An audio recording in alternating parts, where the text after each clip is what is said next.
precisam ser cortadas. Né? Em nome da ordem, as liberdades individuais precisam ser cortadas. Então, o discurso de cortar as liberdades individuais, né, ele também está na agenda de costumes, ele também está na agenda religiosa. Então, você tem um complexo muito forte aí, que a religião, a agenda de costumes, ela vai muito além da questão meramente das questões identitárias e tudo mais. Ela perpassa também discursos como o discurso de segurança, de corrupção, perpassa também o discurso da economia, ou seja, você tem aí, e por isso que essa afinidade é tão grande e ela tem um impacto direto e impacto indireto. Então, eu acho que eu acabei, já passei até 1 minuto a mais, eu agradeço e a gente conversa mais depois. Obrigada. Obrigada, Luciana. Eu passo a palavra agora para o professor Robson. Uma boa noite para todas e todos. Quero aqui agradecer o convite da professora Mara e cumprimentar aqui os debatedores, o professor Felipe e a professora Luciana, e também a Érica, que está fazendo toda a intermediação dessa nossa conversa. Muito bem, eu resolvi falar aqui um pouco a partir de algumas pesquisas que eu faço na cobertura especializada sobre religião, né? E, de alguma forma, também pela minha inserção em grupos que discutem essa questão. Eu procurarei colocar aqui alguns pontos que eu acho que são relevantes para esse debate, mas são uma série de questões que eu espero que a gente possa aprofundá-las durante o nosso tempo de conversa. Em primeiro lugar, eu queria assentar, né, que eu acho que a religião é um elemento da cultura, e nós estamos fincados numa cultura com raízes muito conservadoras. Eu acho que esse é um elemento interessante para a gente discutir. Há muita diversidade dentro do universo religioso conservador, né? E quando a gente pensa desse universo religioso mais conservador, eu estou me referindo um pouco a esse fenômeno chamado neopentecostalismo, que também ele é muito diverso, e ele, às vezes, é muito associado às igrejas evangélicas, mas tem também raízes profundas, fincadas no catolicismo, né? E, principalmente, eu queria falar de alguns setores poderosos do neopentecostalismo, que, de alguma forma, eles consegue amalgamar campos conservadores e até ultraconservadores, tanto do cristianismo católico quanto do cristianismo evangélico. Falar de religião no Brasil é algo muito sério, porque há uma imensa diversidade nas grandes denominações também. E muitas vezes a gente tende a pensar que é uma coisa só. Tá? Considerando essas questões, eu tenho 6 pequenos pontos que eu espero que eu dê conta de apresentá-los rapidamente nesses 15 minutinhos. O primeiro, apesar do pleito municipal ele ser marcado muito por debates locais, há uma série de sinalizações, né, em relação a essa disputa, que elas estão nos chamando a atenção para questões religiosas. E, principalmente, 2 bases ligadas ao chamado bolsonarismo, que estão em plena expansão, essa base religiosa ligada ao neopentecostalismo e uma base ligada ao militarismo, né, também tem uma interface na questão entre militarismo e religião, que não é de hoje, diga-se de passagem, mas está muito presente quando, por exemplo, a gente vê uma série de movimentações de igrejas e de grupos, que eu também acompanho um pouco essa questão da segurança pública e da violência, tá? Isso precisa de uma análise mais apurada. E é muito importante que essas 2 bases sociais do bolsonarismo, que não são somente essas 2, por óbvio, elas têm elementos de interface e que a questão religiosa está muito presente. Ponto 2, né? A base social do que nós estamos chamando de neopentecostalismo, ela é muito ampla porque ela aproxima as igrejas, principalmente as igrejas evangélicas, do povo nas periferias, com muitas ações de assistência social, de atendimento próximo das pessoas, tem uma imensa capilaridade e também atua com ações políticas. E daqui a pouco eu vou falar por quê. não é? De alguma forma, essas ações do neopentecostalismo evangélico nas periferias tão potentes substituíram, né, guardando as devidas proporções, aquilo que foi o trabalho das comunidades eclesiais de base e da teologia da libertação da Igreja Católica nas décadas de 70 e 80, que foram fundamentais até para uma reorganização do campo político no Brasil. É uma discussão muito longa, fica aqui só esse ponto a ser registrado. Terceiro ponto, né? O que eu percebo é que é um projeto claro das igrejas neopentecostais evangélicas, um projeto de poder. Os evangélicos eles têm disputado vários postos na política nacional e também na política municipal. Eu vou dar um exemplo. Nas eleições de conselheiros tutelares no ano passado, por exemplo, nos chamou a atenção o interesse de religiosos e membros de igrejas evangélicas na ocupação de lugares estratégicos, justamente disputando esses conselhos tutelares. Eles disputavam os conselhos, disputavam uma narrativa e práticas religiosas muito próprias desse segmento e mobilizaram e conseguiram ampliar muito a participação de conselheiros identificados com igrejas evangélicas. Eu estou dizendo uma coisa bem concreta que aconteceu no ano passado, tem uma série de pesquisas sobre isso.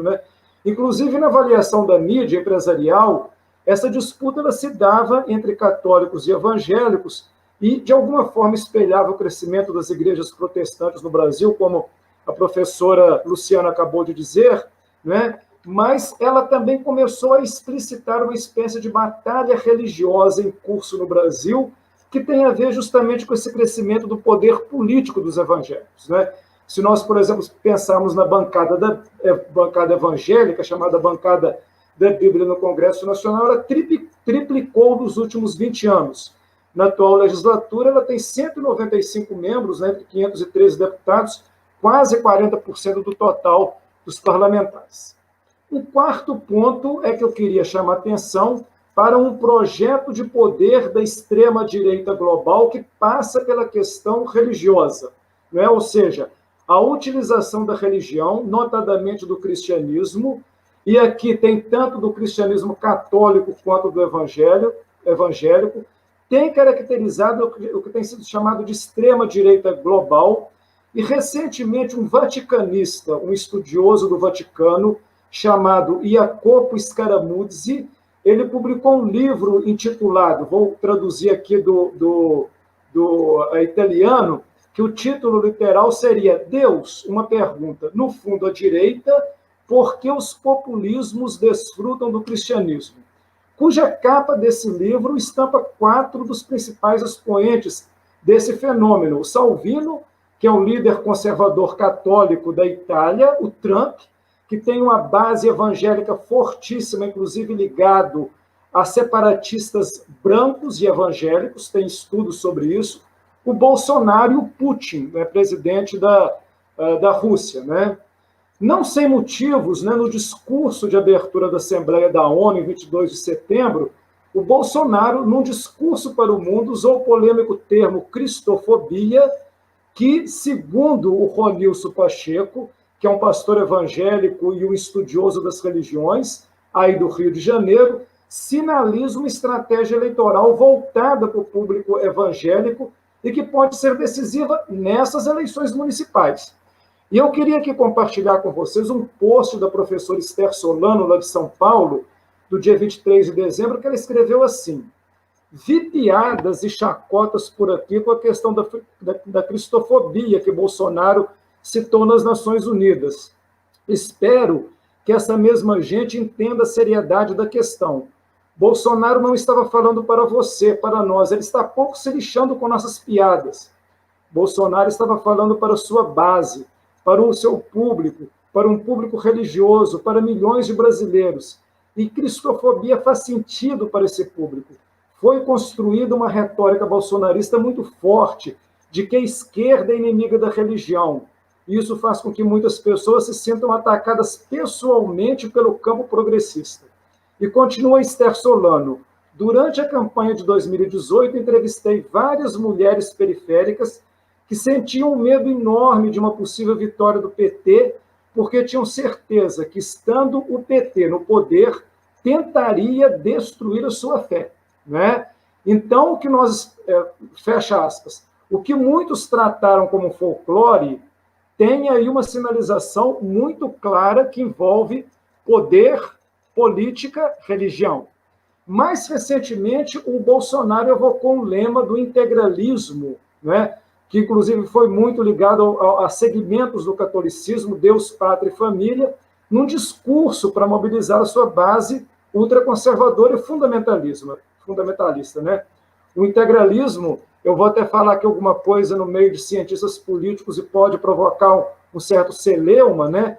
Mas ele se constituiu no Brasil a partir da década de 30 e foi uma espécie de fascismo brasileira, com movimentos de viés religioso. E foi fundamental, inclusive, na construção de uma base social para o golpe de 64. Né? Portanto, é mais um elemento aí para a gente colocar no nosso debate. Quinto ponto. O neopentecostalismo, principalmente evangélico, mas não somente, ele está baseado em... Eu disse que o neopentecostalismo é muito diverso. Eu estou dizendo desses grupos que estão na disputa pelo poder, inclusive pelo poder do Estado. Eles estão baseados em dois tipos de teologia. Uma chama teologia do domínio e outra teologia da prosperidade. Deixa eu tentar explicar isso aqui rápido, né?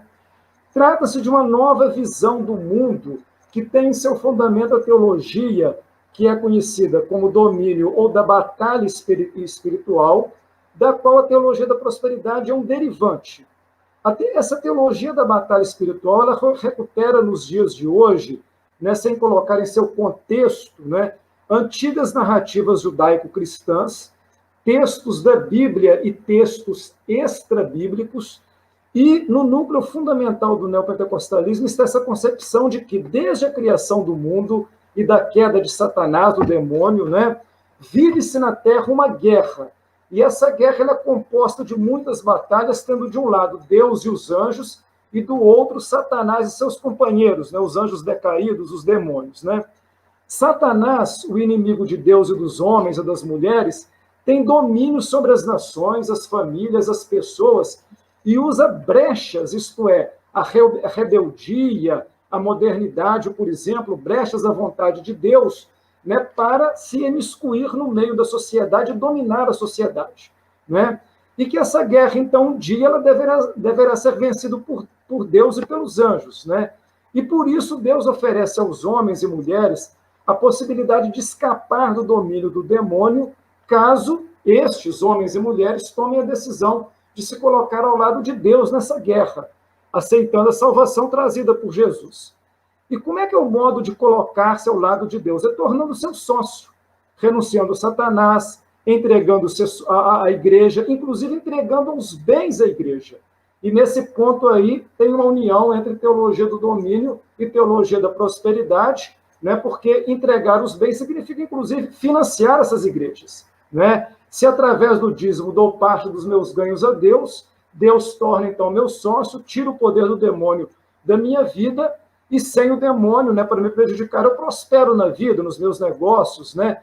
E aqui também, como eu disse, entra o poder econômico que essas igrejas neopentecostais têm, as suas imensas estruturas, investimento em meios de comunicação, como disse a professora Luciana. E o passo seguinte, então, é dominar a cultura, o poder, a ciência, as artes, para uma espécie de recristianização de um país, que é o caso do nosso, que ele é dominado ou está contaminado por comunistas, abortistas, esquerdistas e não sei mais o quê. Né? Assim, a política ela é instrumentalizada, né? Ela é uma espécie de arma nessa guerra espiritual, e não é à toa que associada a essa questão está, por exemplo, toda essa valorização das armas, a construção de uma bancada da Bíblia, que se associa com a bancada do boi, que se associa com a bancada da bala, para pautas de interesse comum. Né? Então, o que eu quero dizer aqui é que me parece que há sinais claros de uma ocupação do poder. Aliás, há um livro do Edir Macedo que ele diz mais ou menos isso. Né? E o sexto e último ponto, que eu não vou explorá-lo aqui, mas foi bem explorado tanto pelo professor Felipe quanto pela professora Luciana, é talvez pegar o exemplo do Rio de Janeiro, né, que tem um pouco de tudo que nós falamos aqui, mas que tem claramente essa mistura entre milicianos, militares, religiosos, armas, ocupação do poder e um fundamentalismo que faz com que discursos, né, digamos assim, discursos que são somente racionais, não são suficientes para convencer essas bolhas que são muito herméticas, e por isso que, por exemplo, questões como mamadeira de piroca surtem tanto efeito, porque eles não passam pelo campo da racionalidade. Religião trabalha muito no universo do simbólico, e aqui, para terminar, para nós da academia, nós temos que ser um pouco mais humildes, porque nós valorizamos demais o aspecto da racionalidade e esquecemos da subjetividade, das crenças e dos simbólicos, que são definidores das ações, tanto no plano individual, quanto ações coletivas e de massa. Então, isso é algo importante para que a gente possa pensar e discutir aqui nessa nossa conversa. Obrigado por enquanto, estou à disposição aqui para a gente seguir no diálogo. Obrigada, Robson. Eu convido agora os demais convidados, né? Convido os demais convidados para a gente poder partir para o debate. E também convido, né, as pessoas que estão nos assistindo que enviem as suas perguntas, os seus comentários, para os professores poderem debater. Então, Esse debate para a gente. Tá dando para ouvir, Érica? Tá falando ou tá ok? Tá ok. Eu fiz milagre hoje, gente. Eu pensei que eu mal conseguisse debater, que eu tive um problema no meu computador. Em primeiro lugar, agradecer as brilhantes disposições sobre pontos de vista diferentes, né? A Luciana não, basicamente o capítulo da Luciana e do Felipe foram feitos a partir da teoria sociológica, porque a religião faz parte de um grupo identitário também. Na verdade, a gente associa identitarismo, identidade, apenas a questão de gênero, de raça, mas a religião também forma identidade.